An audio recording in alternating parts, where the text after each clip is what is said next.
জয় বাবা কাল ভৈরব, জয় মা তারা। ভিউয়ার্স, আশা করি আপনারা বাবার কৃপাতে সকলেই ভালো আছেন। তো আজকে আমি একটা বিশেষ ক্রিয়া আপনাদের বলবো। ক্রিয়াটা হচ্ছে, অনেকে দেখুন বিচ্ছেদের কাজ করে, অনেকে বিচ্ছেদের কাজ করে। তো বিচ্ছেদের কাজ এমন ভয়ঙ্কর জিনিস না, একদম মানুষকে সর্বনাশ করে দেয়। এই সমাজে কিছু মানুষ থাকে খুবই হিংস্র টাইপের। তারা কারুর ভালো হয়তো দেখতে পারেন না, কেউ ভালো থাকলে সহ্য হয় না, তখন কি করে বুঝতে পারে না, এদের কিভাবে ক্ষতি করলে এদের জব্দ করা যাবে। এরা তো দীপু ভালো আছে, এদের কোনো রকম কিছু কবজা করা যাচ্ছে না, তখন নানা ধরনের বিচ্ছেদের কাজগুলো প্রয়োগ করে। এবং বিচ্ছেদের কাজ কিন্তু বিভিন্ন পন্থায় হয়। তো যারা বিভিন্ন পন্থায় করে, আমি খারাপ পন্থাটাই তুলে ধরছি। এক ধরনের ব্যক্তি আছে, তারা অনেক খারাপ জিনিস পরিচালনা করে, যেমন চণ্ডালের হার। এগুলো যদি বিচ্ছেদ করে, আপনার গোটা সংসার ভেঙে টুকরো টুকরো হয়ে যাবে। বাস্তব থেকে আপনাকে তুলেই ছেড়ে দেবে। বাস্তব এমন মন উচ্চাটন হয়ে যাবে যে আপনি বাস্তব বিক্রি করে দিতে বাধ্য হবেন। সেই বাস্তব বিক্রি করে আপনি চলে যাবেন, এমনই মন আপনার উচ্চাটন করে দেবে। বিচ্ছেদের কাজ কিন্তু অনেক রকম হয়, আর এগুলো চণ্ডালের হার চালান করে করে। অনেকে আছে পিশাচ চালান করে, শ্মশানে বসে খাসির মাথা দিয়ে বলি দিয়ে পিশাচ চালান করে, এতেও মারাত্মক ক্ষতি হয়। আবার অনেকে কি করে, শ্মশানে ছাই পড়ে নিয়ে বাস্তবে ফেলে দেয়, বা আপনার বাড়ির সামনে ফেলে দিল। এটাও এক ধরনের বিচ্ছেদের কাজ। এতে মন উচ্চাটন হয়ে আপনি বাড়ি ছেড়ে যেতে বাধ্য, বা আপনাদের সংসার পুরো ছারখার হয়ে যাবে, কাজকর্ম সংসার পুরো ছারখার হয়ে যাবে। আবার অনেকে আছে যেগুলো ভয়ঙ্কর ধরনের বিচ্ছেদের কাজগুলো করে, সেইগুলোই তুলে ধরছি। আবার অনেকে আছে যে কাকের পালক, সাজারু কাটা, এই সমস্ত দিয়ে বিচ্ছেদ করে বাড়িতে গেড়ে দেয়, আপনারা বুঝতেও পারেন না। এগুলো সব খারাপ ক্রিয়া। এত এত খারাপ ক্রিয়া জানেন, যারা করে, আমি বলবো তারা একদমই হার্টলেস। তাদের ভগবান তাদের সত্যি মায়া মমতা, হৃদয়, বিবেক, বুদ্ধি, চেতনা কিছুই নেই। তারা একটা অমানবিকতার পরিচয় দেয়। তো এই সমস্ত ব্যক্তিরা যদি এইগুলো করে থাকে, তো আপনাদের সংসার কী করে ভালো থাকবে? আপনারা কি করে ওই বাস্তবে টিকে থাকবেন? তখন তো আপনারা বাধ্য হবেন বাস্তব ছেড়ে যেতে, বাধ্য হবেন সংসারকে একদম টুকরো টুকরো হয়ে যেতে। তখন কোনো কিছু মেন্টালিটি ঠিক থাকে না। কে সন্তান, কে স্বামী, কে স্ত্রী, কে মা, কে ভাই, কে বোন, কিছুই ঠিক থাকে না। একজন ডাক্তার যখন সে ডাক্তারি পড়ে, তার কিন্তু একটা ক্যাটাগরি থাকে। কেউ হয়তো মেডিসিনের ডাক্তার, কেউ সার্জিক্যালের ডাক্তার, সবারই ক্যাটাগরি আছে। কেউ দাঁতের বিষয় নিয়ে ডাক্তার, কেউ স্কিন নিয়ে ডাক্তার, বিভিন্ন বডি অফ দ্য পার্ট, একটা একটা পার্টের একটা একটা ডাক্তার সে ক্যাটাগরি সিলেক্ট করে নেয়, সেই অনুযায়ী সে ডাক্তারি করে। এরকম না যে একটা ডাক্তার অলরাউন্ডার হয়। কিন্তু হ্যাঁ, যে ডাক্তারি পাস করে সে মেডিসিনের হোক আর যে ক্যাটাগরির হোক, তার অলরাউন্ডার জ্ঞানটা তাকে সঞ্চয় করতে হয়। সে কিন্তু শুধু ওই দাঁতের বলে দাঁতটা নিয়ে এসে ঘষাঘষি মাঝামাঝি করে না, সব কিছু বিষয়ে তার অভিজ্ঞতা থাকে। সেই ডাক্তারের সম্পূর্ণ একটা অভিজ্ঞতা থাকে, বা সেই নিয়ে পড়াশুনো করে তারপর ওই জায়গাটা আসতে হয়। তা না হলে সেই ডাক্তার কখনো সে ডাক্তার হতে পারবেন না, এটা সত্যি। তো সেই অভিজ্ঞতাগুলো নিয়ে তবে তাকে ডাক্তারি করতে হয়। তো যাই হোক, এবার এই ধরনের খারাপ কাজগুলো আমাদের সমাজে বেশি তান্ত্রিকরা বা শত্রুরা করে থাকে। যে করায় সে হচ্ছে সবথেকে দোষী, আর যে করাচ্ছে সেও অনেক দোষী। দুজনাই সমান অপরাধী। কথায় আছে, যে দেখে সেও অপরাধী, যে করে সেও অপরাধী। মানে আপনি অন্যায়টা দেখছেন, দেখে চুপ করে থাকছেন, আপনি অপরাধী। যে অন্যায় করছে সেও অপরাধী। কারণ আপনি অন্যায়টা দেখেছেন, আপনি প্রোটেস্ট করেননি, এটা আপনার অপরাধ। আর আপনি অন্যায়টা করছেন, এটাও একটা অপরাধ। তাহলে দুজনাই সমান দোষী। তো যাই হোক, এগুলোর থেকে বাঁচতে হবে। তো বাঁচার জন্য আজ আপনাদের সব রাস্তা বলবো। শত্রু যখন আপনার পিছনে উঠে মানে পড়ে যাবে, তখন তাদেরকে উচিত শিক্ষা না দিলে বা আপনি যদি সেই জবাবটা না দেন, ও বারবারই আপনাকে ক্ষতি করবে। আপনি বারবার কত কাটাবেন? আপনার বারবারই যন্ত্রণা দেবে। আপনি যন্ত্রণা ভোগ করতে করতে করতে করতে করতে করতে একদিন থেকে যাবেন, হয়তো আর সহ্য হবে না, তারে আপনার সব শেষ হয়ে যাবে। তো আমি চাই না যে আপনাদের এইগুলো শেষ হয়ে যাক। আপনারা জানুন, বুঝুন, আপনারা নিজেরাই করুন, দেখবেন আপনাদের সত্যি উপকারে আসবে। তাও আজকে আমি যে কোনো একটা বিষয় বলবো, কারণ এরম ধরনের হাজারো আপনাদের সামনে এরম ক্রিয়া, মানে এরকম আইটেম আপনাদের সামনে রাখবো, আপনারা করতে পারলেই হলো। একদিনই যদি সব কটা একসঙ্গে বলি, দেখুন আপনারা বুঝতে পারবেন না, গুলিয়ে ফেলবেন। তাই পার্ট বাই পার্ট বলবো। আজকে যেটা বলবো, ধরুন শত্রু আপনাদের ওপরে খুব খারাপ একটা বিচ্ছেদের কাজ করলো, ঝগড়া থামছে না, অশান্তি থামছে না, কি করবেন বুঝতে পারছেন না। আপনি হয়তো ভাবছেন যে তো এ খারাপ, ও খারাপ, কেউ খারাপ না। আপনার পরিবারে আপনার স্বামী ভালো, সন্তান ভালো, সবাই ভালো, আপনাদের বিগড়ে দিয়েছে পুরো। তো এর জন্য তো আপনাদের বাঁচতে হবে। শনিবার বা মঙ্গলবার ধরে ক্রিয়াটা করবেন। কি করবেন? গাছ থেকে নিখুঁত 5টা নিম পাতা নেবেন। 5টা কি নেবেন? নিম পাতা নেবেন। কালো রঙের পেন নেবেন, আর ধুনো, সর্ষ, কর্পূর, এই লাগবে, আর কিছু না। এবার আপনারা কাজটা করবেন ঠিক সন্ধ্যের মুখে।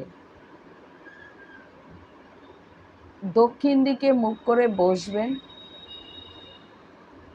যদি সাধক হন, কালো আসনে বসবেন, কালো বস্ত্রে। আর যদি সাধক নাও হন, এমনি কুশের আসনেই বসবেন। দক্ষিণ দিকে মুখ করে একটা সর্ষের তেলের প্রদীপ জ্বেলে বসবেন। আসনকে প্রণাম করে বসবেন। প্রথমে আপনি মা ধরিত্রীর অনুমতি নেবেন, পিতৃদেবের অনুমতি নেবেন, গুরুর অনুমতি নেবেন, কুল দেবতা বা কুলদেবীর অনুমতি নেবেন, যে আপনার কুল দেবতা বা কুলদেবী আছেন।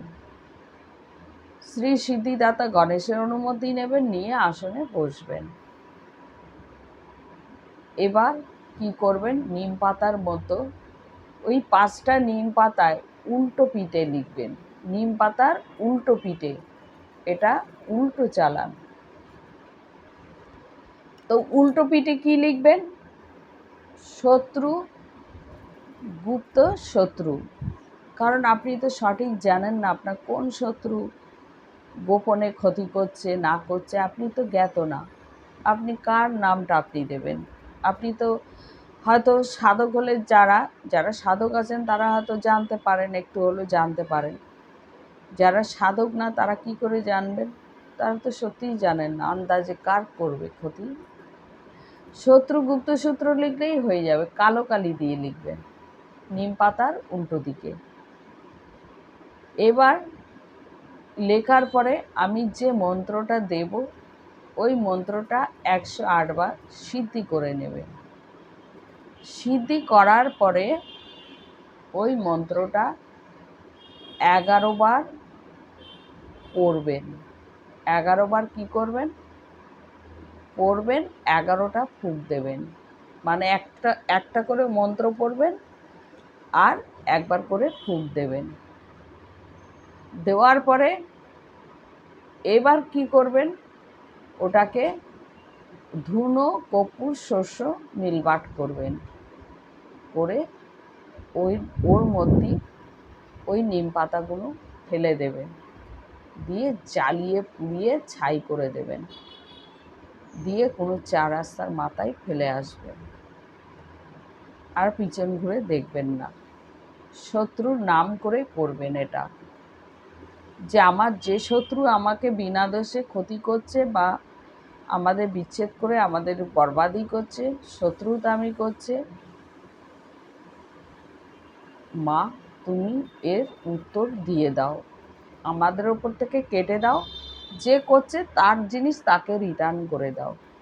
আপনি যতক্ষণ না শত্রুকে রিটার্ন না করবেন সে কখনো ক্ষান্ত হবে না, চুপচাপ থাকবে না। সে বারবার আপনাকে ক্ষতি করবে, বারবার ক্ষতি করবে। উল্টো আঘাত না করলে সে কখনো বুঝবে না আঘাতটা কেমন লাগে। কারোর হাত পুড়ে গেলে কারোর কিছু আসে যায় না, যখন তার নিজের হাতটা পুড়ে যায় তখন সে ফিল করে যে এই পোড়ার যন্ত্রণাটা কতখানি। তাই আমার কাছে কথা হলো, যে আপনার আঘাত করবে আপনি তাকে উল্টো করে দিন, ওটা কিচ্ছু করতে লাগবে না, শুধু উল্টো করুন। আমার কাছে কথা হলো উল্টো। তো এবার মন্ত্রটা আমি আপনাদের বলবো, ভালো করে শুনুন। হ্রিং ক্রিং চণ্ডালিনী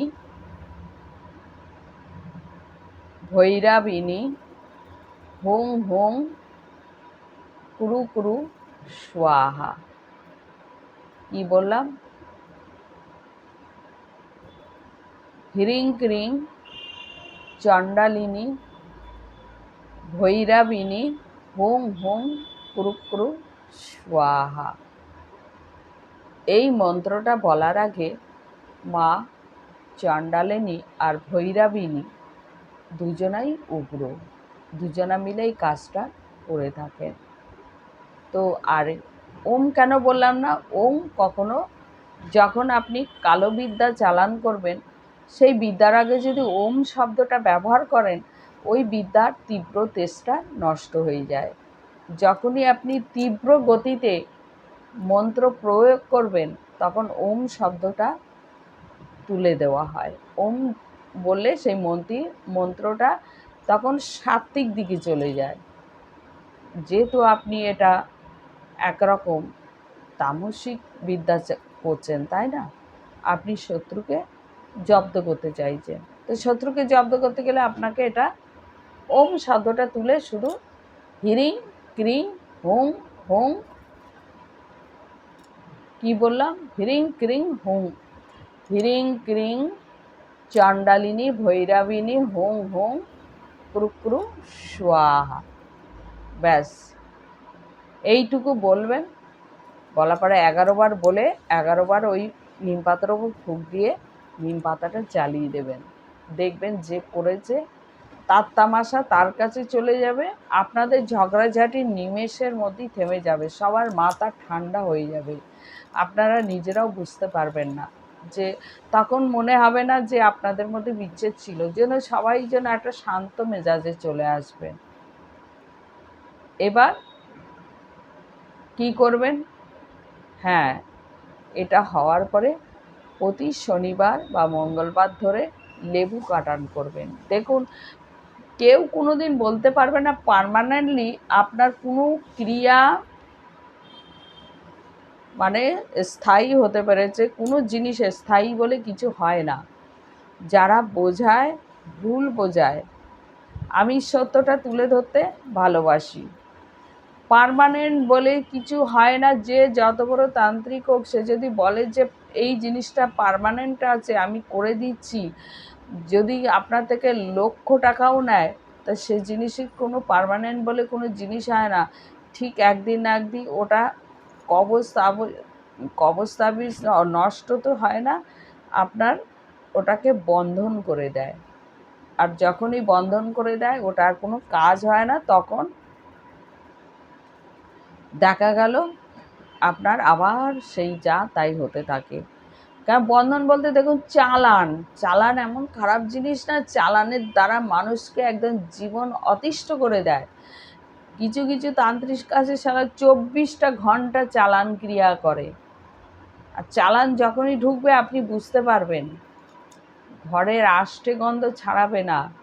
প্রচুর ওদের গায়ে পিচার যদি চালান করে না, ঘরে মারাত্মক আষ্টে গন্ধ বেরোবে। খাদ্য, খাবার, জামা কাপড় সব থেকে আষ্টে গন্ধ বেরোবে। এগুলো চালানে মানুষকে জীবন অতিষ্ঠ করে দেয়। তাই বলে কি আপনি চুপ করে থাকবেন? চুপ করে থাকবেন না, আপনিও কিছু করতে থাকুন।